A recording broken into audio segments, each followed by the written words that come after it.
काल सांगोल्यामध्ये स्वर्गीय गणपतराव देशमुख यांच्या घरावर भ्याड हल्ला करण्यात आला। काही गद्दार पक्षाचे ज्यांना पक्षाने मोठे केले आर्थिकदृष्ट्या आणि सगळ्या सामाजिक संघटनांमध्ये त्यांना गणपतरावांनी एक विचार देऊन तयार केले होते। त्यांनीच काल गणपतराव देशमुखांच्या पत्नी रतन काकू ह्या एकट्याच घरात असताना हा हल्ला केला। मला वाटतं की यामध्ये जे साधन सुचितीच्या गोष्टी करून महाराष्ट्रात फिरत आहेत त्यांनीच या प्रकारचा निंदनीय हा प्रकार केला।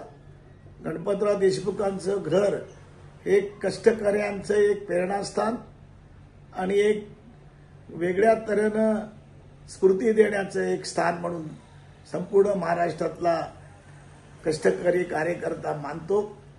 त्याच निवासस्थानी ज्यांनी सांगोल्याची 55 वर्ष आपल्या आमदारकीच्या माध्यमातून सेवा केली, विविध क्रांतिकारक निर्णय घेऊन त्या ठिकाणी कष्टकऱ्यांची आणि डाव्या विचारसरणीचा आवाज ज्याने उठवला, त्या सगळ्या कार्यकर्त्यांची आज निराशा झाल्यासारखं माझ्यासारख्या कार्यकर्त्याला वाटतं।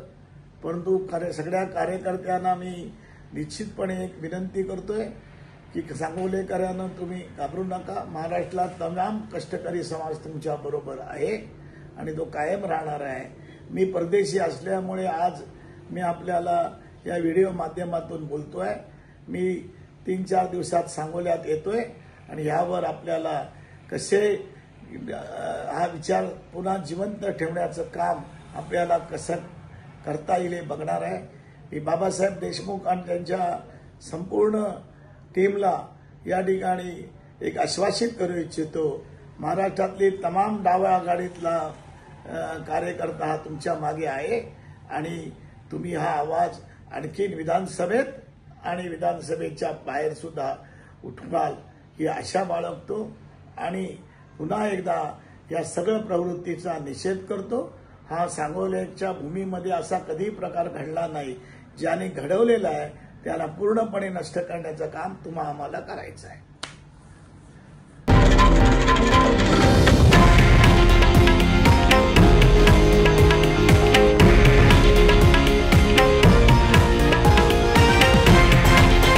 हे आहे देशातील नंबर 1 न्यूज नेटवर्क आणि आपण पाहत आहात TV9 मराठी, एकमेव।